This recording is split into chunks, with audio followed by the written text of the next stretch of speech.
राधे राधे, जय श्री कृष्णा।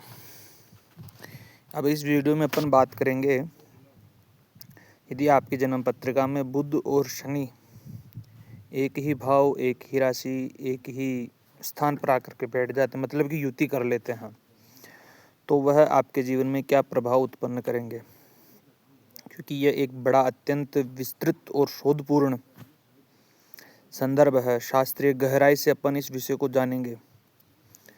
शास्त्रों में सारावली ग्रंथ हो गया, फल दीपिका हो गई, जातक पारिजात हो गए, ऐसे अनेक ग्रंथों में इस युति की बहुत प्रशंसा की गई है। और आधुनिक अभी का जो आधुनिक संदर्भ चल रहा है, आधुनिक युग चल रहा है, इसमें तो यह युति बड़ी श्रेष्ठ हो जाती है। क्योंकि यह युति वैदिक ज्योतिष के आधार पर दो ध्रुवों का मिलन है। जो ये आकाश है पूरा ब्रह्मांड में, तो इसके अंदर एक दो ग्रह की जो ये युति होती है, ये आपके नियति की ब्लूप्रिंट की तरह काम करती है।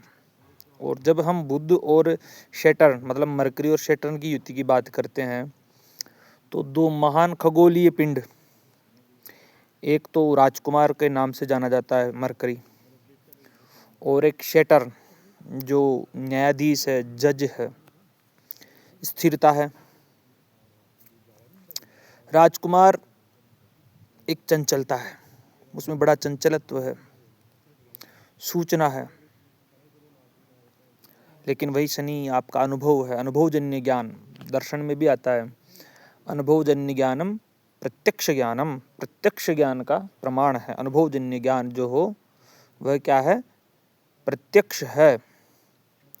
तो अनुभवजन्य ज्ञान है शनि। वृद्धावस्था के हैं, एक राजकुमार है। बुद्ध को कालपुरुष की कुंडली में हम बुद्धि, तर्क, संचार और व्यापार का कारक मानते हैं।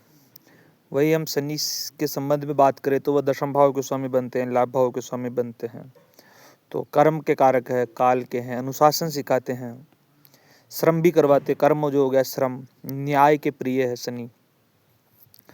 तो एक ये दोनों की युति जब हो जाती है किसी भी व्यक्ति की, आपकी जन्म पत्रिका में, चाहे मेरी जन्म पत्रिका में, किसी भी जन्म पत्रिका के यदि ये युति दोनों ग्रह साथ में बैठे रह जाते हैं, तो एक बहुत अच्छी मेधा का जन्म होता है। मतलब कि ऐसे आप बालक देखे होंगे आप, जो बहुत कम उम्र के अंदर भी बहुत बड़ी बड़ी बातें करते हैं, बहुत सोच विचार करके बोलते हैं। ऐसे लगते हैं कि इनके जन्म से बहुत आगे की सोच रहे हैं। अभी तो कितना छोटा सा बालक है, लेकिन बात देखो कितनी बड़ी बड़ी कर रहा है? तो कहीं ना कहीं ये युति जो है न केवल तीव्र है, बल्कि अत्यंत गहरी है, और गहरी होने के साथ साथ में टिकाऊ भी है। अपन जो शास्त्रीय आधार वगैरह इसके देखें, तो अपन ज्योतिष के जो ग्रंथ है, बड़े बड़े ग्रंथ, मैंने भी नाम बताया आपको, उनमें भी बुध और शनि एक नैसर्गिक मित्र है। तो दोनों मित्रों का मिलन हो जाता है। अगर दो ग्रह मिल जाते हैं, दो मित्र ग्रह मिलते हैं, तो कुछ नया सृजन करते हैं, कुछ नया उनसे प्रकट होता है। तो जातक पारिजात के अंदर एक श्लोक आता है, बुध मंद समायोगे चतुरो धीर विक्रमः शिल्पज्ञो बहुविद्यश्च जायते मनुजः सदा। कहा है बुध मंद समायुक्ते। बुध का मतलब बुध, मंद का मतलब होता है शनि, क्योंकि वह धीरे धीरे चलता है।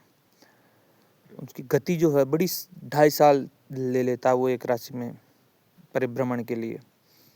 एक राशि में 2.5 साल तक रहता है। ऐसा कोई सा भी ग्रह नहीं जो इतने समय तक एक राशि को भोगता है।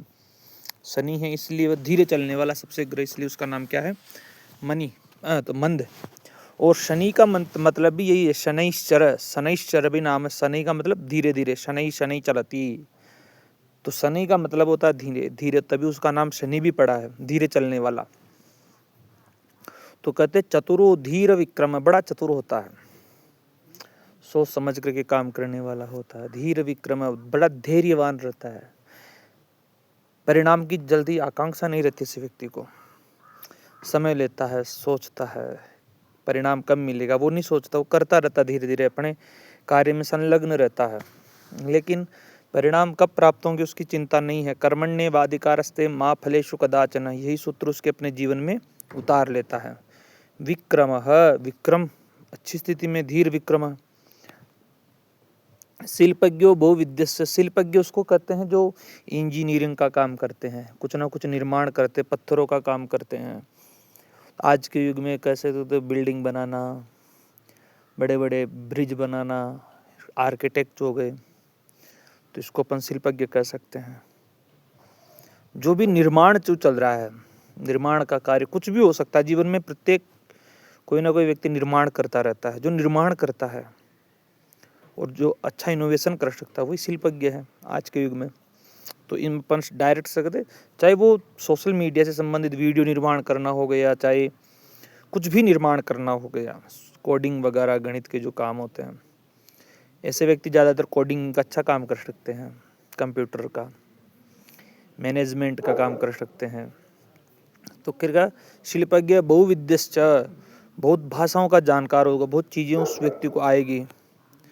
तो ये बड़ी 3 अत्यंत शब्द आप मैंने इसको मैं बताया। एक तो धीर विक्रम, जिसका पराक्रम जो है वो धैर्यतापूर्ण हो, मतलब कि धैर्य से युक्त हो ऐसे व्यक्ति का पराक्रम, साहसी हो लेकिन धैर्यता भी हो। तो यह यानी कि मतलब कि उतावलेपन का साहस नहीं है यहाँ पे, जिसमें जल्दी जल्दी निर्णय ले, ऐसा नहीं है, बल्कि रणनीतिक साहस की बात है। आपकी रणनीति के अंदर साहस है। दूसरा शब्द बताया शिल्पज्ञ, तकनीकी रूप से दक्ष, इंजीनियरिंग। अब आप समझ सकते हो इंजीनियरिंग का मतलब कुछ भी हो सकता है, चाहे सॉफ्टवेयर वाला हो, चाहे आर्किटेक्ट हो, चाहे डेटा वैज्ञानिक हो, कुछ भी हो सकता है। और तीसरा शब्द बहुविद्यस्य, बहुत विषयों का जानकार। तो एक ग्रंथ सारावली जिन्होंने कल्याण वर्मा जी ने लिखी थी, उन्होंने इस युति के लिए कहा लोक विश्रुतः, ऐसा कह करके कहा है। लोक विश्रुत का मतलब होता है संसार में प्रसिद्ध, अपने जो उसका जो सर्किल रहता है उसमें प्रसिद्ध, अपने परिवार में, अपने समाज में, अपनी जो परिधि है उसमें प्रसिद्ध हो सकता है। ऐसा व्यक्ति लेखन के क्षेत्र में, विज्ञान के क्षेत्र में एक अच्छी उपलब्धि प्राप्त कर सकता है, अद्वितीय सफलता प्राप्त कर सकता है। इसको हम एक और नाम दे सकते हैं इस युति को, मौन तपस्वी। अब आप सोचोगे कि क्यों मैं मौन तपस्वी बोल रहा हूँ। परिपक्व बुद्धि रहती है ऐसे व्यक्ति की, बोलता है जब बहुत अद्वितीय बोलता है, वरना मौन रहता है ऐसा व्यक्ति ज़्यादातर। और एक और है जो आपका ये बुद्ध है, ये सूचनाओं को पकड़ता है, सूचनाओं को तो संग्रहित करने का काम बुद्ध करता है, जानकारियाँ इकट्ठी करना, लेकिन उसको फिल्टर जो लगा सकता है, जो उसको छान सकता है कि ये मेरे उपयोग की है, ये अनुपयोगी है, ये उपयोगी है। उन दोनों में जो शनि क्या, वो तो जानकारी इकट्ठा करता रहेगा बुद्ध, लेकिन शनि क्या करता है, फिल्टर करता है। तो ऐसा जातक मौन तपस्वी तभी होता है जब, इसी कारण वो कम ही बोल पाता है, और बोलता वही है जो वो सोचता है, जो उपयोगी हो, जो तर्क संगत हो। हाँ, ये जरूर है कि यदि इस युति पर कोई नकारात्मक प्रभाव आ जाता है, राहु की युति हो जाती है, तो बुध और राहु के साथ में जड़त्व योग बना लेगा, शनि के साथ में श्रापित योग, तब बड़ी खराब युति हो जाएगी मित्रों। तब पूरी बिगड़ गई, ओवर थिंकिंग का शिकार हो गया आदमी, बिल्कुल मानसिक प्रेशर, ये जो ना, ये एक ऐसा व्यक्ति मानसिक भारीपन का अनुभव करेगा, बहुत परेशानी में इस युति हो जाती है, युति उस संदर्भ में। वरना इस युग के अंदर यह युति, आज के युग जो इन्फॉर्मेशन का युग जो चल रहा है, इसमें बुध और शनि की युति किसी वरदान से कम नहीं है मित्रों, बिल्कुल भी इसमें संदेह नहीं करना चाहिए। क्योंकि जो भी जो डेटा साइंटिस्ट है, जो एल्गोरिथम पे काम कर रहे हैं, जो लोग, जो आज की दुनिया जो डेटा पर ही चल रही है पूरी की पूरी, बुद्ध डेटा है, लेकिन इसको शनि क्या करता है, एक व्यवस्थित ढांचे में ढालने की क्षमता रखता है। तो आज के युग में जिन लोगों की कुंडली में यह युति है, वे जटिल से जटिल कोडिंग कर सकते हैं। गणित की जो समस्याएं हैं, रामानुजम जैसे व्यक्ति है, प्रोफेसर हार्डी उस समय के जो प्रोफेसर रहे थे गणित के, मैथमेटिक्स के, ऐसा व्यक्ति उन समस्याओं को सुलझाने में माहिर हो सकता है ऐसा व्यक्ति। और एक रणनीतिक प्रबंधन भी ऐसा व्यक्ति अच्छा कर सकता है कॉर्पोरेट जगत के अंदर। इसको अपन कहते हैं ना, तो स्ट्रेटेजिक मैनेजमेंट, चाहे वो सीईओ के रूप के अंदर करे, चाहे एक स्ट्रेटेजिक एडवाइज़र के रूप में काम करे, तो उसमें भी बड़ी अच्छी सफलता प्राप्त कर सकता है। बुध क्या व्यापारिक ग्रह है, व्यापार का एक से अधिक व्यापार करवाने वाला ग्रह है। वही शनि दूरदर्शिता भी है, क्योंकि वृद्ध है, बहुत दूर तक देख सकता है। रुका हुआ ठहरा हुआ उसमें देखने की क्षमता है। जो जोर से दौड़ेगा वो कम देख पाएगा, लेकिन जो ठहरा हुआ वो अच्छे से देख पाता है। तो ऐसा व्यक्ति शॉर्ट टर्म मुनाफे में नहीं जाएगा, उसको दीर्घकालिक परिणाम चाहिए ऐसे व्यक्ति को। तो ऐसा व्यक्ति अवश्य दीर्घकालिक परिणाम लेकर के सोच करके आगे बढ़ता है। और एक न्याय के क्षेत्र में, कानून के क्षेत्र में भी ये व्यक्ति जा सकता है, क्योंकि जो आधुनिक वकालत जो है, ये चिल्लाने का बिल्कुल भी नाम नहीं है। पूरा प्राचीन समय के अंदर चिल्लाने का नाम था, लेकिन अब वो चिल्लाने का समय जा चुका है। अब तो केवल सूक्ष्म कानूनी जो बारीकियां जो रहती है उनका जमाना आ गया, पढ़ने वाले का नाम आ गया अब तो। तो अब शनि न्याय है और बुध क्या दस्तावेज है, अगर अपन समझे तो यह युति व्यक्ति को एक ऐसा वकील बना सकती है, यदि लॉ के क्षेत्र में ऐसा व्यक्ति जाता है तो, जिसकी क्या करते हो जज कोर्ट के अंदर दलील, जिसकी दलील को कोई भी जज काट नहीं सकता है। तो आप बिल्कुल समझ लीजिए, यदि ऐसा व्यक्ति तो वकालत के क्षेत्र में जाता तो भी उसके समान कोई वकील नहीं हो पाएगा। आज का जो समय है डिजिटल कंटेंट का, एडिटिंग का, तो ये इसके लिए भी जो ये फेक न्यूज़ जो चलती रहती है समाज में है, तो उसको छानने का काम ही व्यक्ति कर सकता है। क्योंकि ये फैक्ट चेकिंग, जो फैक्ट सत्य क्या है, अन्वेषण करता हो सकता है ऐसा व्यक्ति।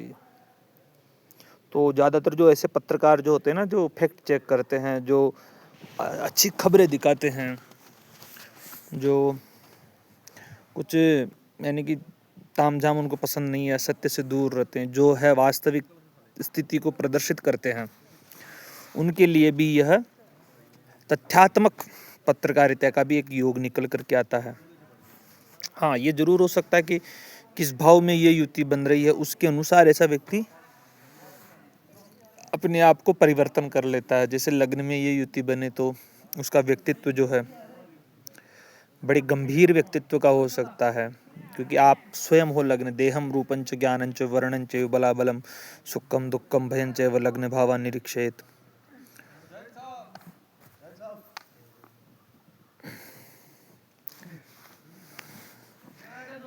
अत्यधिक पढ़ने के कारण उसके आंखों में चश्मा भी लग सकता है। समाज में कुल मिलाकर के एक विद्वान व्यक्ति की छवि निकल करके आती है, पंचम भाव में बन जाए। हाँ, तो ये हो सकता है कि शिक्षा में थोड़ी बाधा दे दे, लेकिन उसके बाद में ऐसा व्यक्ति बड़ी सफलता अर्जित कर सकता है। बुध और शनि की पंचम भाव में युति बनती है। यदि यह युति मिथुन लग्न, कन्या लग्न, वृषभ लग्न, तुला लग्न, मकर लग्न या कुंभ लग्न में बनती तो बड़ी सफलता देखने को मिलेगी आपको। बिल्कुल निश्चिंत रहिए। शेयर मार्केट के अंदर भी अच्छा प्रॉफिट मार्जिन कर सकता है ऐसा व्यक्ति। दशम भाव में ये युति बन जाती है तो ऐसे व्यक्ति बहुत कर्म करने वाला होगा, बहुत काम में क्रियाशील, रिटायरमेंट भी हो जाएगा, उसके बाद में भी वह काम करेगा, सरकारी नौकरी में हो तो भी। द्वादश भाव में आध्यात्मिकता ला देगा, एक लेखन की अच्छी स्थिति ला देगा, एकांत में रह करके खोज करने वाला व्यक्ति हो जाएगा। तो इस युति का बहुत अच्छा परिणाम देखने को मिलता है जहाँ कहीं पर भी आप देखोगे। हाँ, ये हो सकता है कि समाज से थोड़ा अलगाव हो। तो अलगाव होने के कारण एंटी सोशलिस्ट कह सकते हैं ऐसे व्यक्ति को, एंटी सोशल कुछ भी कह सकते हैं उनके कार्य में। तो हाँ, अगर पाप प्रभाव में रहे तो थोड़ी सफलता में थोड़ा विलम्ब हो जाए। 30 वर्ष 32 वर्ष की आयु के बाद में इनको सफलता मिले, जो भी सफलता मिलेगी वो स्थायित्व रहेगी। तो इसके उपाय क्या कर सकते हो यदि आपको तो अच्छी स्थिति नहीं है। तो नेटवर्किंग का जो काम करते हैं, ऐसे व्यक्ति नेटवर्किंग का काम करते हैं तो बुद्धू को सक्रिय करने के लिए जानबूझकर लोगों से आप संपर्क करते रहिएगा, उनसे मेलजोल बढ़ाते रहिएगा। और तकनीकी जो काम करते हैं उनके लिए बच्चों को आप शिक्षा के गैजेट्स दीजिए। गैजेट्स बुद्धि ही है, शिक्षा या गैजेट्स जो भी हो आप उनका दान कीजिएगा। और शारीरिक रूप से परेशान है यह युवती कहीं, क्योंकि वायु का कारक भी शनि होता है और बुद्ध स्नायु तंत्र का काम होता, तो हो सकता है कि आप योग कीजिए, प्राणायाम कीजिए, तो प्राणायाम आपको बहुत संतुलित रखेगा। तो इस युति को हम साक्षात कर्म योग कह सकते हैं, बुद्धि जीव कह सकते हैं ऐसे व्यक्ति को हम। तो अनुशासन, धैर्यता और ज्ञान, बुद्ध, तीनों का मिलन अद्भुत है। अब क्या बताऊं मैं, आधुनिक काल के अंदर तो ये युति बड़ी श्रेष्ठतम युति है। मैं कहता हूँ ऐसा व्यक्ति कर्मचारी बनने के लिए नहीं है, बल्कि व्यवस्था सिस्टम को बनाने वाला निर्माता बन सकता है, क्योंकि आपके पास स्थिर बुद्धि है। बहुविद्यश्च, जैसा कि सारावली में कहा है। तो आप ये वीडियो में इतना सा ही बनाऊंगा, अब आगे कुछ ज़्यादा ना कहूँ, क्योंकि बहुत बड़ा वीडियो बन जाता है, 16 मिनट, 22 मिनट, 30 मिनट है। आप बहुत अचीवमेंट कर सकते हैं, अचीव कर सकते हैं, लेकिन साइलेंट मोड पर ऐसा व्यक्ति बोलता नहीं, अचीव करते रहता है वो। धन्यवाद।